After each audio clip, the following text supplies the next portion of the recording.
Je suis Viviane Schindler. Mon prénom s'écrit V-I-V-I-A-N et moi j'entends dedans vie, vie, deux fois vie. Donc cet engagement de vivre de façon pleinement vivante, je le confirme. Et dans la vie, je suis facilitatrice, tisseuse de liens et chef de projet. J'ai commencé ma vie au Chili. Mon enfance se déroule là-bas jusqu'au coup d'État du 11 septembre 73, qui marque ma vie, comme celle de toute la société chilienne. Mais ce coup d'État est associé à la disparition de mon père le jour même. C'était un militant politique qui a été enlevé et amené dans un camp de concentration, ce qui fait qu'en fait, j'ai pu vivre la peur de l'invasion de plusieurs groupes de militaires qui sont venus chez nous dans la même journée et soirée chercher mon père, mais qui avait été déjà amené. Et le fait de vivre, voilà, enfermé, isolé du monde pendant quelques jours, puis être obligé de quitter tout. C'est-à-dire qu'on part de notre domicile juste avec ce que nous avons sur nous.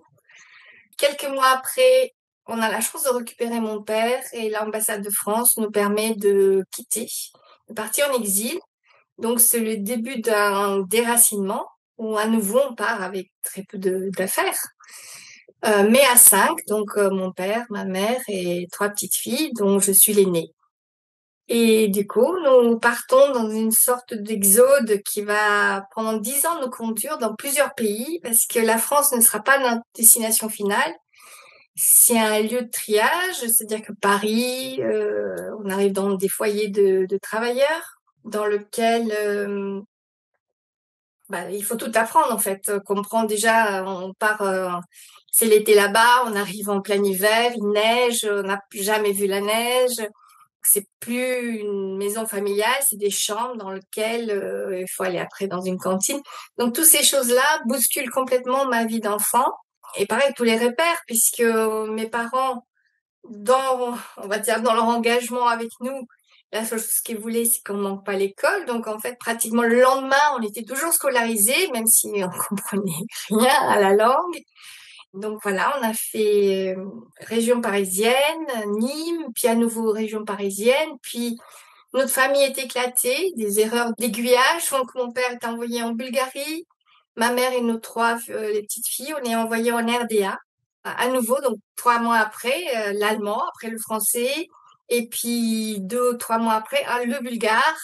Donc, de plus en plus compliqué, parce que là, même pour lire les panneaux en cyrillique, ça changeait fort. Donc, je savais écrire. J'avais déjà fait une première année de scolaire au Chili.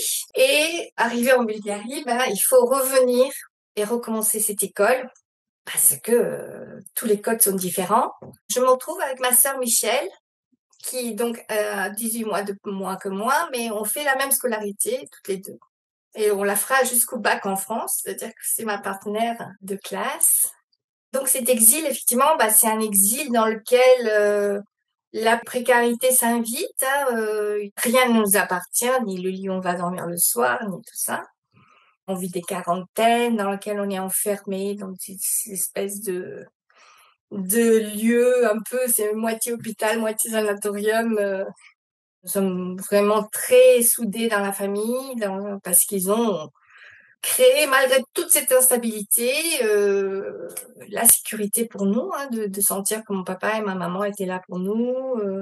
Et aussi, ces grandes familles de cœur après, puisque la solidarité de l'exil fait que on retrouve des tatas et des tontons de substitution, puisque à ce moment-là, il y avait absolument rien pour communiquer, sauf aller dans une cabine téléphonique et mettre des pièces qui partaient très très vite. C'est-à-dire que même si on choisissait je me souviens plus, c'était des pièces de 5 francs, on n'avait même pas le temps de dire allô et ça y est, quoi. C'est-à-dire que pour parler avec la famille, ça devenait plutôt les lettres. Ma grand-mère nous a écrit des lettres, 1 à 2 par semaine, dans lesquelles, avec une très belle écriture, elle remplissait 5, 6, 7, 10 feuilles postales, vous savez, ce petit papier très léger, pour que les enveloppes ne pèsent pas trop lourd. Et elle nous racontait tout. Elle nous racontait du repas de dimanche, mais qu'est-ce qu'elle a cuisiné, comment elle a pensé faire, qui est venu, l'anniversaire de qui. Donc pendant 10 ans, je ne suis pas retournée au Chili. Mon père beaucoup plus longtemps, puisque lui, il a été condamné par ses tribunaux militaires. Et même jusqu'au retour de la démocratie, il n'a pas pu retourner au Chili.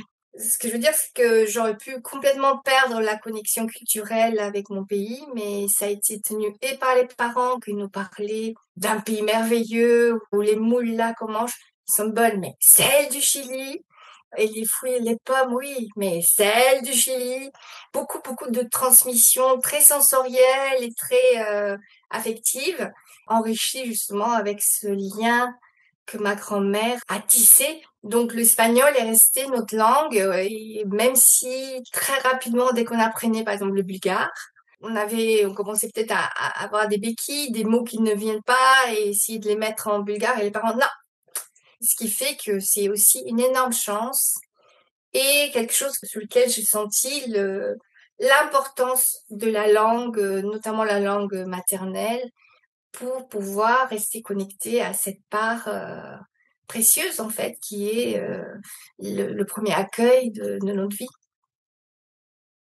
C'est quand même le moment où il y a le rideau de fer, c'est-à-dire que la Bulgarie, c'est la Bulgarie. On va pas se promener, on va pas en vacances, les salaires sont assez bas, même si tous les deux les parents travaillent.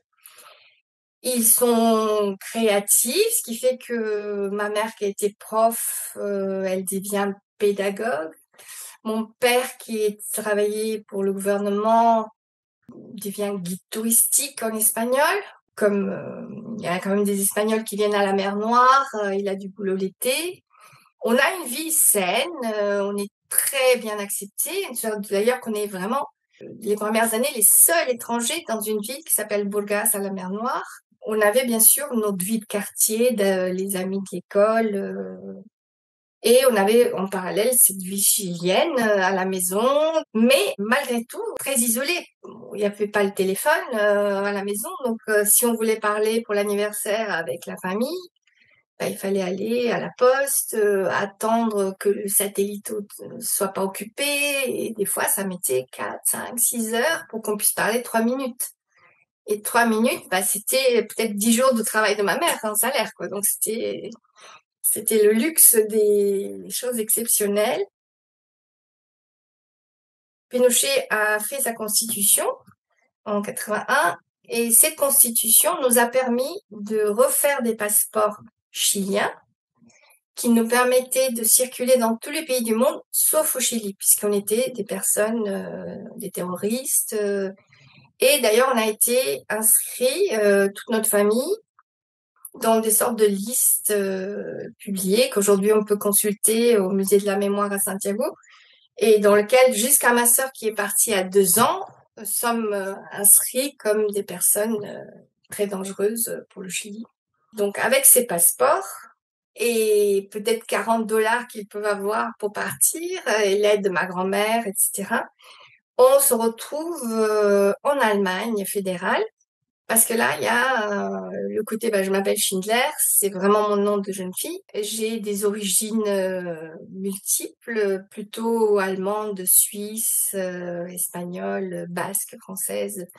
Mais comme beaucoup de gens au Chili, puisque c'est un pays d'immigration aussi, hein, soutenu au 19e et 20e siècle.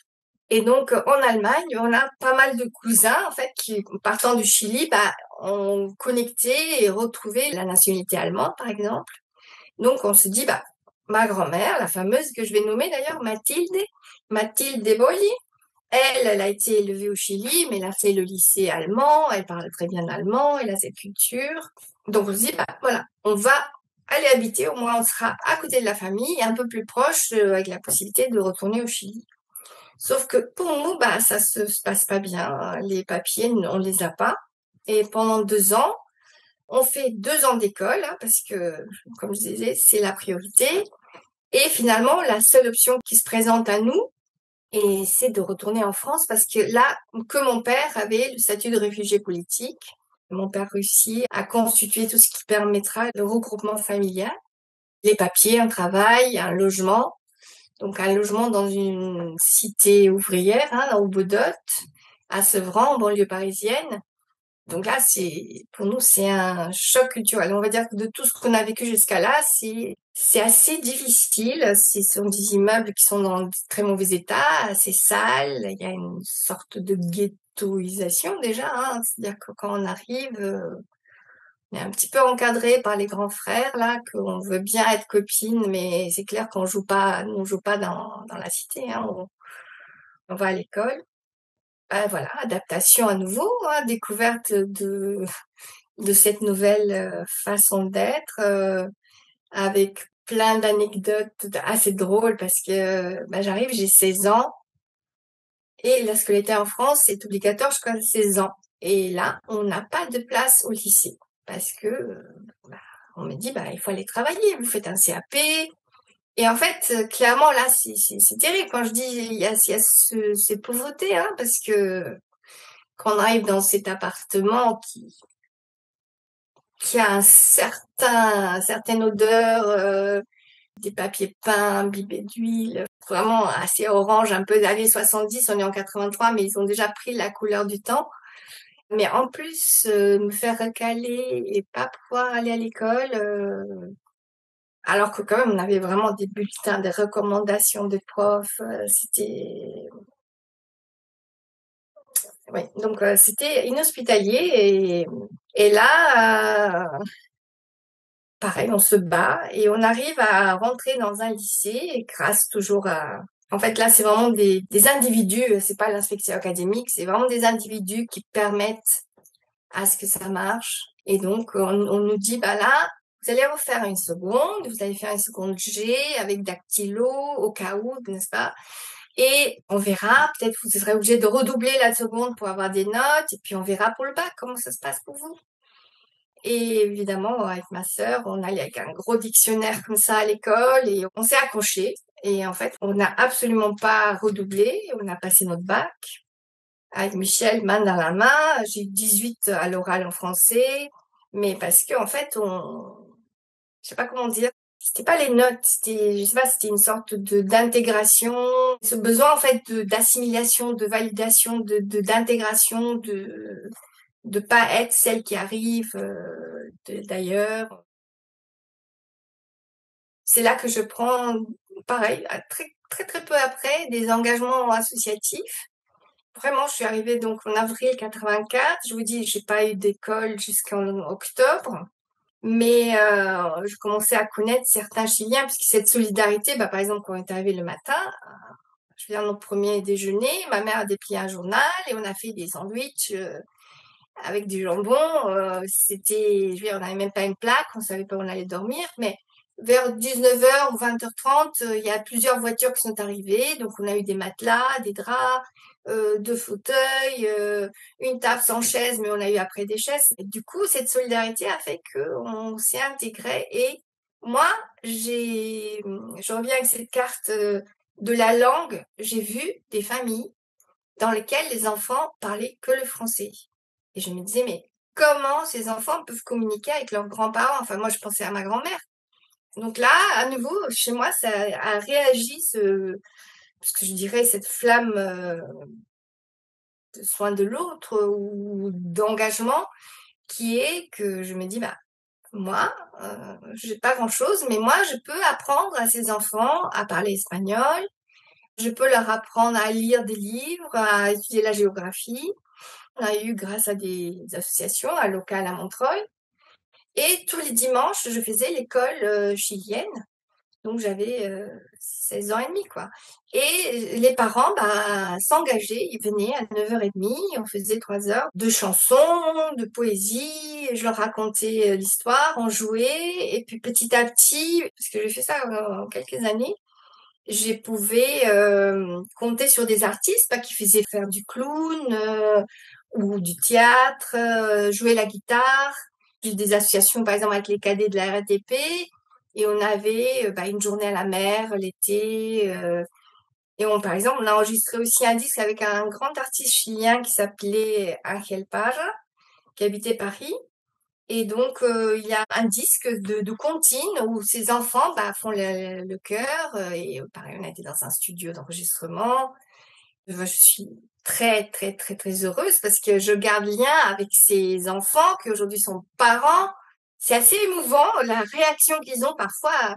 Je me dis, mais je, je, je, je le faisais, mais je me rendais pas compte l'empreinte que ça a pu avoir.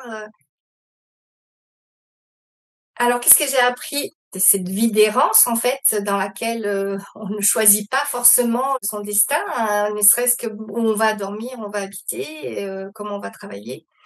Il y a quelque chose qui serait de l'ordre de dire que la vie se comprend pas immédiatement en regardant en arrière, mais elle ne se vit qu'en avant. Il y a quelque chose qui pour moi, impulse en fait une créativité, une résilience, quelque chose de pour retrouver le souffle en fait chaque jour pour y aller. Il est vrai que parler toutes ces langues et vivre aussi la brutalité en fait de quitter les pays, ça m'a permis de découvrir beaucoup de cultures et de manières de voir le monde. Et c'est vrai que ce déracinement aurait pu être une blessure, mais en fait j'ai compris aussi la diversité. C'est une vraie richesse. Découvrir l'autre, c'est pas une menace pour moi, c'est aussi vraiment un mystère et un potentiel. J'ai vraiment appris à faire société partout. Et la confiance pour pouvoir se déployer malgré les obstacles. Je pourrais utiliser le mot foi, en fait. Il y a vraiment une sorte de engagement de moi à moi de suivre ce fil de vie. Donc, j'ai pas une éducation religieuse, mais c'est quelque chose de spirituel auquel je peux connecter.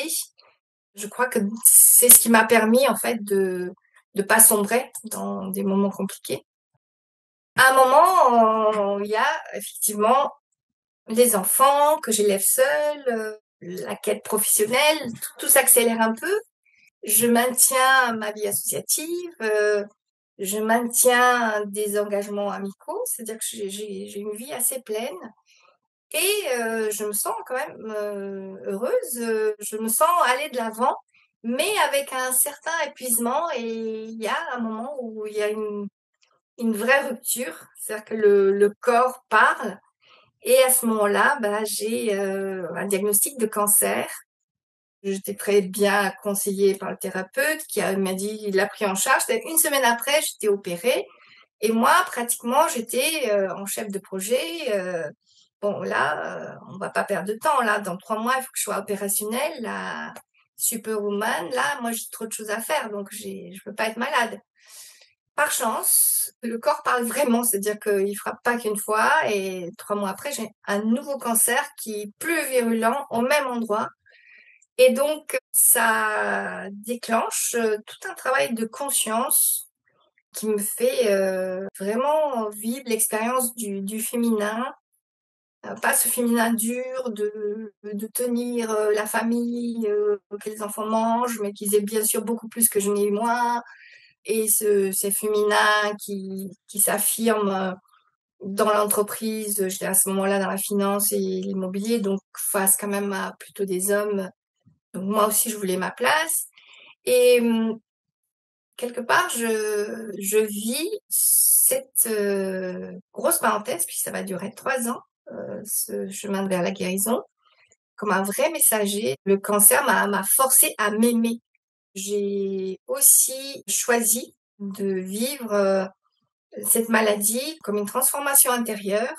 J'ai pas mal pris le temps, on va dire aussi. Je choisis 3 choses que je garde aujourd'hui, hein. C'est-à-dire une d'elles, c'est le travail de centrage, d'attention, de présence, mieux manger aussi, et faire attention à cette relation à l'autre. Et ça, c'est vraiment 3 apprentissages qui sont ancrés en moi aujourd'hui et ça me permet de redéfinir ce que c'est la réussite, de trouver le souffle créatif et de vivre, en fait. Ça, c'était j'ai un moment très symbolique où je fais quelque chose comme un rite dans lequel je choisis de vivre, de ne plus survivre parce que je n'avais pas vu du tout dans ma vie pleine, riche,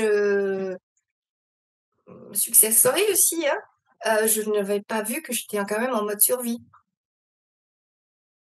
Je dirais que choisir de vivre, c'est vraiment être du côté du cœur. C'est accepter sa vulnérabilité et c'est que là, en fait, que j'ai pu trouver ma vraie puissance. Je pense qu'avant, j'étais dans une carapace, en étant courageuse et forte, que j'allais réussir. Donc c'est une sorte de persévérance qui va faire que je vais faire des grandes choses, mais pas en force. Vivre, ça a été aussi quitter une situation très confortable dans un établissement financier, donc dans laquelle a priori j'avais la sécurité, l'emploi, la reconnaissance, et essayer de chercher ma mission. Je me suis autorisée à avoir ce rôle en fait de tisseuse de liens, de marraine, d'inspiratrice. Mentor, mes cheveux blancs font que c'est sûr que je me sens un peu plus légitime, mais c'est pas pour donner des leçons en fait, c'est toujours cette intelligence du cœur pour pouvoir de façon consciente être présente auprès de l'autre et dans cette écoute pouvoir l'aider. Si je reviens à la question qu'est-ce que c'est vivre? Je crois que c'est accepter d'être humaine, humaine. Le bilan, en fait, il y a vraiment quelque chose qui est de l'ordre de la réparation, mais d'une gratitude. Gratitude de tout, des épreuves, gratitude de ce que je reçois, gratitude de, même là, par exemple, de la lumière qui est présente. J'ai aussi appris la réflexion sur la finitude, la mort, et on va parler de la régénération aussi. J'ai pu, grâce au cancer, approcher de l'idée que, en fait, que la mort, c'est une porte vers une autre vie. Mais c'est quelque chose qui n'est pas philosophique, c'est quelque chose qui rejoint cette foi, en fait, dont je parlais. Ça a permis, en tout cas, d'être clarifié pour moi cet engagement d'être présent à ce que je fais aujourd'hui, avec un temps et un espace beaucoup plus large.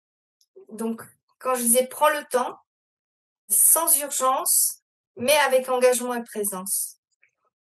Je voudrais vraiment reprendre Bobin, que je lis avec délice, Christian Bobin, qui dit « On ne meurt pas de mourir, on meurt de ne pas vivre ».